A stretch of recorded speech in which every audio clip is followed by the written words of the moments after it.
eshitishingiz kerak bo'lgan haqiqatlar. Bolam anchadan beri kasal bo'lmayapti deyishingizni ertasi kuniyoq bola kasal bo'lishni boshlaydi. Shuning uchun bu gaplarni maqtanib ham o'rtog'ingizga ham aytmang va pishi xayolingizdan chiqarib tashlaganingiz yaxshiroq. Iloji bo'lsa telefonda hech kim bilan gaplashmang. Telefonda gaplashayotganingiz eng kulminatsion nuqtasida xuddi spesialni qilgandek bolangiz baqirib yig'lashni boshlaydi. Ikkita bolaga ikkita bir xil o'yinchoq olish shart emas. Baribir bittasini o'ynayman deb talashishadi.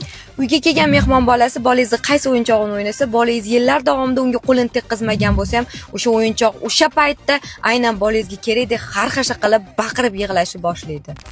Bunaqa vaziyatda menimcha o'yinchoqlarni hammasini bekitib tashlash kerak. Magazin oldidan o'tib ketayotganda bolangiz so'ragan narsani keyinroq olib beraman yoki boshqa magazinda bor ekan deb aldashga urinmang. Chunki hamma narsa esda turadigan bolangiz uyga chiqib olib, dod-voy qilib, yig'lab bo'lsa ham o'sha narsani oldirishga harakat qiladi.